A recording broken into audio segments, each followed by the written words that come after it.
Hi all.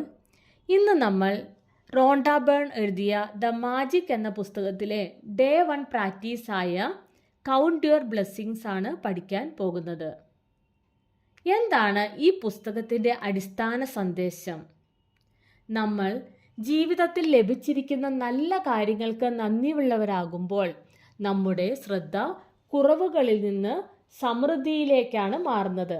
അതാണ് ഈ ആദ്യ ദിവസത്തെ പ്രാക്ടീസിൻ്റെ ലക്ഷ്യം. നമ്മളിൽ പലരും ദിവസവും എന്തൊക്കെയാണ് ഇല്ലാത്തത്, എന്താണ് പ്രശ്നങ്ങൾ, എന്താണ് ബുദ്ധിമുട്ടുകൾ എന്നതിലേക്കാണ് കൂടുതൽ ശ്രദ്ധ കൊടുക്കുന്നത്. പക്ഷെ ഒരു കാര്യം ശ്രദ്ധിച്ചിട്ടുണ്ടോ? നമ്മൾ എന്തിലേക്കാണ് കൂടുതൽ ശ്രദ്ധ കൊടുക്കുന്നത് അത് തന്നെയാണ് നമ്മുടെ മനസ്സിൽ കൂടുതൽ വലുതായി നമുക്ക് ഫീൽ ചെയ്യുന്നതും. അതിനാൽ ഇന്ന് നമ്മൾ ചെയ്യാൻ പോകുന്നത് ജീവിതത്തിൽ ഇതിനകം നമുക്ക് ലഭിച്ചിരിക്കുന്ന അനുഗ്രഹങ്ങളെ തിരിച്ചറിയുക എന്നുള്ളതാണ്. അതിനായിട്ട് നമുക്കൊരു ചെറിയൊരു എക്സസൈസ് ചെയ്യാം. അതിനായി ഒരു നോട്ട് ബുക്ക് എടുക്കുക. അതിൻ്റെ മുകളിൽ ഹെഡിങ് ആയിട്ട് എഴുതുക എൻ്റെ അനുഗ്രഹങ്ങൾ അല്ലെങ്കിൽ മൈ ബ്ലെസ്സിങ്സ്.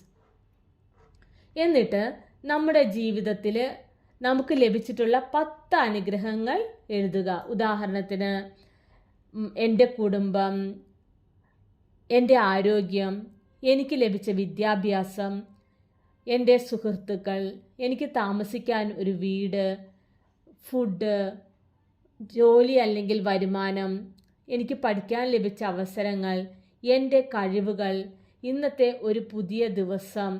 ഇങ്ങനെ എന്തും നമുക്ക് എഴുതാം. ഇതൊക്കെ വെറും ഒരു ഉദാഹരണം മാത്രമാണ്. നിങ്ങൾ നിങ്ങളുടെ ജീവിതത്തിന് അനുയോജ്യമായ കാര്യങ്ങൾ കണ്ടെടുത്ത് എഴുതുക. ഇനി അടുത്തതാണ് ഇമ്പോർട്ടൻ്റ് ആയ സ്റ്റെപ്പ്. നിങ്ങൾ ഓരോ അനുഗ്രഹത്തിൻ്റെയും താഴെ അതിന് ഓരോ കാരണം എഴുതണം. ഉദാഹരണത്തിന് ഞാൻ എൻ്റെ കുടുംബത്തിനോട് ഞാൻ നന്ദിയുള്ളവളാണ്, കാരണം അവർ എപ്പോഴും എന്നെ സപ്പോർട്ട് ചെയ്യുന്നു. അതുപോലെ എൻ്റെ ആരോഗ്യത്തിന് ഞാൻ നന്ദിയുള്ളവളാണ്, കാരണം അതെനിക്ക് ദിവസേന പ്രവർത്തിക്കാനും ജീവിതം ആസ്വദിക്കാനും സഹായിക്കുന്നു. ഇങ്ങനെ ഓരോ അനുഗ്രഹത്തിനും ഓരോരോ കാരണങ്ങൾ അതിൻ്റെ കൂടെ എഴുതുക. കാരണം എഴുതുമ്പോഴാണ് നമ്മുടെ വികാരം, അതായത് ഫീലിങ്സ് നമുക്ക് ആഴത്തിൽ അനുഭവപ്പെടുന്നത്. വെറുതെ ഇങ്ങനെ പറഞ്ഞാൽ നമുക്ക് ആ ഫീലിങ്സ് കിട്ടത്തില്ല. ഫീലിങ്സ് കിട്ടാൻ വേണ്ടിയിട്ടാണ് നമ്മൾ ഈ അതിൻ്റെ ഒരു റീസൺ, എന്തുകൊണ്ടാണ് ഞാൻ നന്ദിയുള്ളവളാണ് എന്ന് പറയുന്നത്. അപ്പം അത് ആ റീസൺ എന്തായിട്ട് വ്യക്തമായിട്ട് എഴുതണം. ഇനി അടുത്ത സ്റ്റെപ്പാണ് ഈ എഴുതിയ ലിസ്റ്റ് വീണ്ടും വായിക്കുക.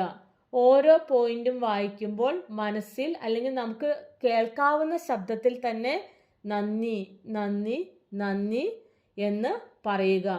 അപ്പം പറയുന്ന ജസ്റ്റ് വാക്കുകൾ ഉപയോഗിച്ച് പറഞ്ഞാൽ മാത്രം പോരാ, ആ ഒരു താങ്ക് യു അല്ലെങ്കിൽ ആ ഒരു നന്ദി ശരിക്കും ഫീൽ ചെയ്യാൻ ശ്രമിക്കുക. നന്ദി നന്ദി നന്ദി. കുറച്ച് നിമിഷങ്ങൾക്കെങ്കിലും അപ്പോൾ നമുക്ക് മനസ്സിലാവും, കുറച്ച് നേരത്തേക്കെങ്കിലും നമുക്ക് ഈ ഒരു അനുഗ്രഹം ഇല്ലായിരുന്നെങ്കിൽ നാം എങ്ങനെയായിരുന്നു എന്ന് നമുക്ക് ചിന്ത വരും. അല്ലെങ്കിൽ സ്വയം ഒന്ന് ചിന്തിച്ച് നോക്കുക. നമ്മൾക്ക് അപ്പോൾ അതിൻ്റെ വില നമുക്ക് മനസ്സിലാകും. അപ്പോൾ നമ്മൾ ഈ ഡേ 1ൻ്റെ ലക്ഷ്യം വെറും 10 കാര്യങ്ങൾ എഴുതുക എന്നത് മാത്രമല്ല, ജീവിതത്തിൽ ഇതിനകം ഉള്ള സമ്പത്തുകളെ നമുക്ക് തിരിച്ചറിയുക എന്നുള്ളതാണ്. അതായത് നമുക്ക് എന്തൊക്കെ ബ്ലെസ്സിങ്സ് നമ്മുടെ ജീവിതത്തിൽ നമുക്ക് ലഭിച്ചു എന്ന് നമുക്ക് തിരിച്ചറിയാൻ നമ്മൾ എഴുതാൻ അല്ലെങ്കിൽ അതിലേക്ക് ഫോക്കസ് ചെയ്യുമ്പോൾ നമുക്ക് ലഭിച്ചിട്ടുള്ള ഓരോരോ കാര്യങ്ങളെക്കുറിച്ച് നമുക്ക് ചിന്ത വരും. അപ്പം നന്ദിയുള്ള മനസ്സ് വളരുമ്പോൾ നമ്മുടെ കംപ്ലൈൻസ് കുറയും, നമ്മുടെ ഹാപ്പിനെസ് വർദ്ധിക്കുകയും ചെയ്യും. അതുകൊണ്ട് ഇപ്പോൾ തന്നെ നമുക്ക് ലഭിച്ചിട്ടുള്ള 10 അനുഗ്രഹങ്ങൾ എഴുതുക. Okay, thank you.